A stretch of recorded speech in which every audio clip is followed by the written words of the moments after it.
Londres, 1888. Uma cidade em expansão, iluminada por postes a gás, mas mergulhada em sombras.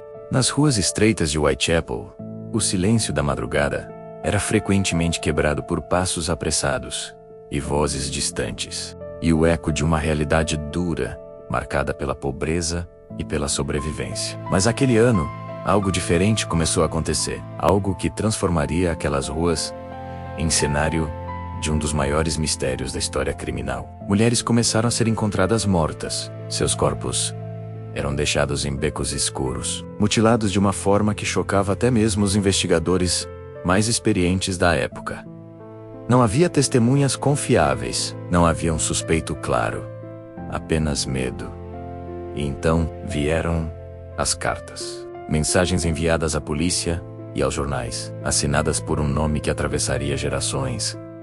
Jack, o Estripador. Mais de um século depois, sua identidade ainda é desconhecida. E a pergunta permanece: quem era o homem por trás desses crimes? Para entender os crimes, é preciso entender o lugar onde eles aconteceram. Whitechapel, no final do século XIX, era um dos bairros mais pobres. Milhares de pessoas viviam em condições extremamente precárias.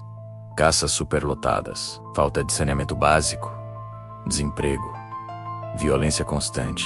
A criminalidade era comum, e a polícia enfrentava dificuldades para manter a ordem. Muitas mulheres recorriam à prostituição como única forma de sobrevivência. Elas caminhavam pelas ruas à noite, vulneráveis, expostas, invisíveis para uma sociedade que pouco se importava com suas vidas. E foi nesse cenário que o assassino encontrou suas vítimas. No dia 31 de agosto de 1888, o corpo de Mary Ann Nichols foi encontrado. À primeira vista, poderia parecer apenas mais um crime violento.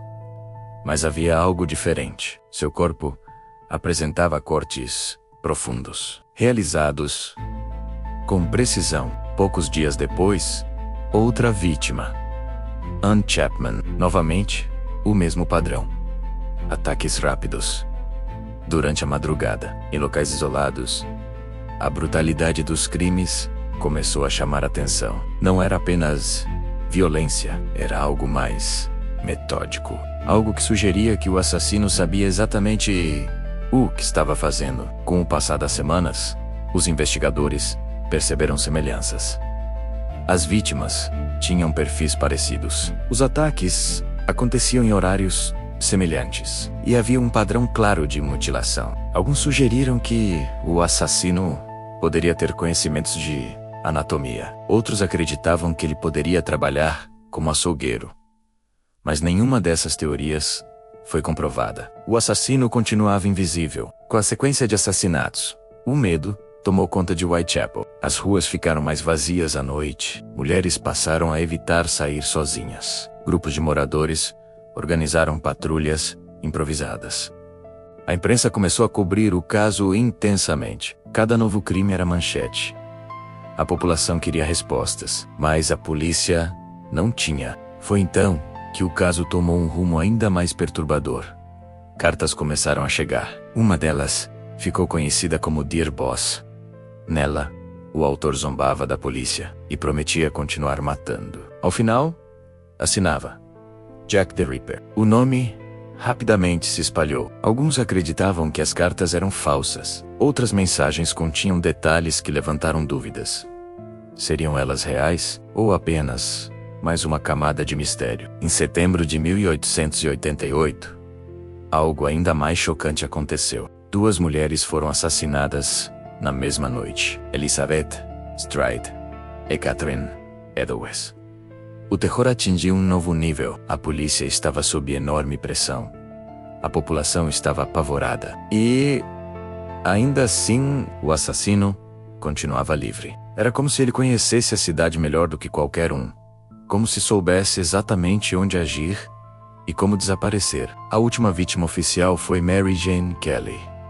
Diferente das anteriores, ela foi assassinada dentro de um quarto. O nível de brutalidade foi ainda maior. O crime chocou até os investigadores mais experientes. Após esse assassinato, tudo parou. Nenhum novo crime com o mesmo padrão foi registrado. O assassino simplesmente desapareceu. Sem explicações, sem despedidas. Ao longo dos anos, dezenas de suspeitos foram apontados. Médicos, açougueiros, imigrantes, até mesmo membros da alta sociedade. Mas nenhuma prova conclusiva foi encontrada. O caso permaneceu aberto. E com o tempo, se transformou em lenda. Mais de 130 anos se passaram, mas o nome Jack, o Estripador, continua vivo. Um assassino que aterrorizou uma cidade inteira e que desapareceu, sem deixar rastros. Talvez a verdade esteja perdida no tempo. Ou talvez ele tenha sido apenas mais um rosto na multidão. Alguém comum, alguém invisível. E talvez seja exatamente isso que torna esse caso tão assustador. Porque no fim, o maior mistério não é o crime, é o fato de que nunca soubemos quem o cometeu. E talvez nunca saberemos.